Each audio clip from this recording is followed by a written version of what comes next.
Okay, well, we're here to talk about and essentially announce the flag fall for the election season in the city of Albuquerque. And for us, that means city council races primarily. We have several up each year, each election cycle, and so we have half the council up coming up in November of this year. And the election season basically starts roughly May 1. There's different details that we'll talk about.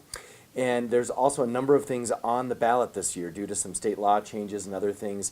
We'll see what all makes it, but there's bond issues, there's perhaps things from CNM and APS. So it's going to be a busy election cycle, something that actually our city is not quite used to. And so part of that is also helping our candidates and their respective campaigns and the public stay transparent and informed with respect to what's happening for these city council races. This is also a good sort of warm-up for the mayoral election, which fortunately for me is still 2 years away, because public financing is a key part of our election system.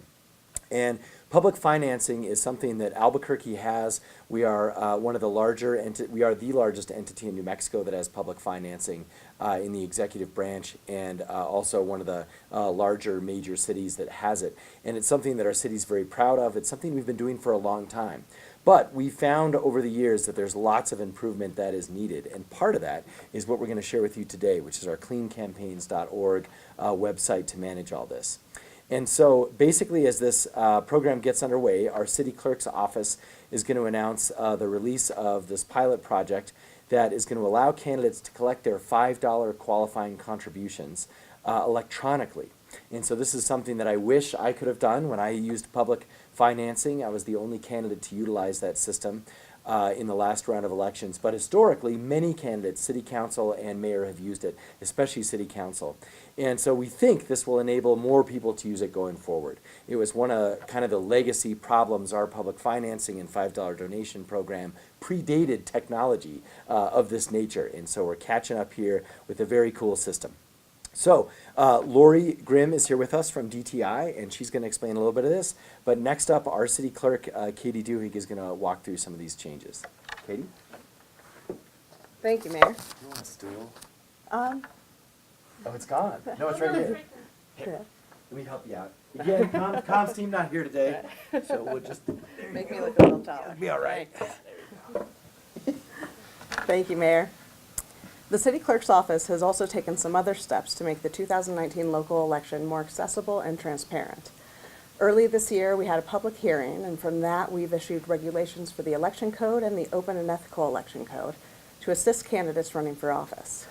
The City Clerk's office also released the 2019 candidate guide, where candidates can find a calendar for the 2019 election and also all of the forms that they need to run for office in the city. We've also created a video on how to use the campaign finance reporting site and a frequently asked questions page. And all of this is available on the City Clerk's website, and it's all meant to increase transparency and accessibility for the 2019 local election. We'll also be hosting an orientation session tomorrow evening for candidates and prospective candidates to discuss the petition gathering period and the qualifying period. And we'll show candidates how to use this new website that we're going to hear about and answer any questions they have. We've taken all of these steps to make sure that candidates have everything they need from our office and are prepared to run their campaigns for this season. We greatly appreciate the support and assistance of the mayor and the Department of Technology and Innovation in the development of these exciting new tools. And now Lori Grimm will tell us a little bit more about the Clean Campaign website. So the website is called cbqcleancampaign.org, and this site will be used to collect the $5 donations for qualified contributions. So each candidate is listed under their council district. You can search candidates' names, or you can just search for the candidate themselves. You're putting in your voter information here, and this is going to validate that to ensure that you are a registered voter within their district.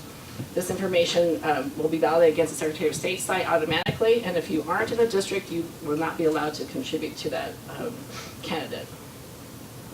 So in this case, our test user was able to donate to the candidate.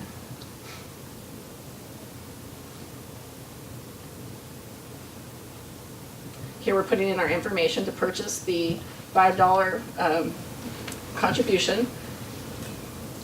the individual will receive an email receipt and also a receipt sent to their phone via text message if you put in your phone number here. All this information will be stored within the city clerk's office, and they have access to review this information and also do a second tier validation if necessary.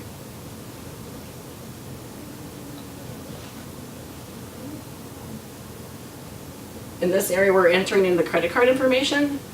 So this is where the billing part will take place, and the credit card will be charged for the $5.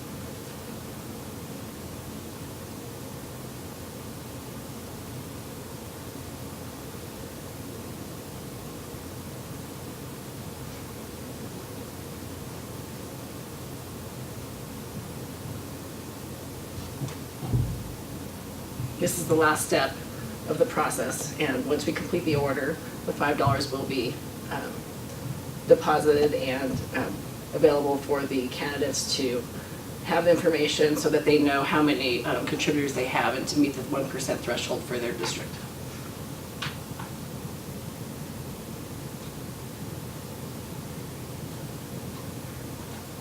This person has placed their order. Again, they'll receive 2 receipts, one through email and one through their phone. And that completes the process as far as donating the $5 to the candidate. Great job. Thank you. Man, I wish I would have had that. So this actually, just reflecting a little bit on this, this is going to be like a game changer for public financing. So a lot of the reason why no one else does it, or why no one else did it when I ran, is because it's too hard.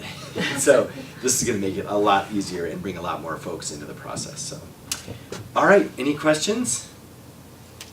I know it's supposed to be, is it a $5 maximum or is it?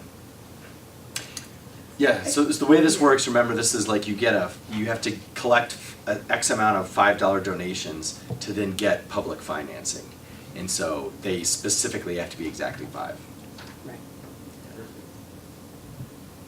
Anything else? Thanks, fellas. Right on.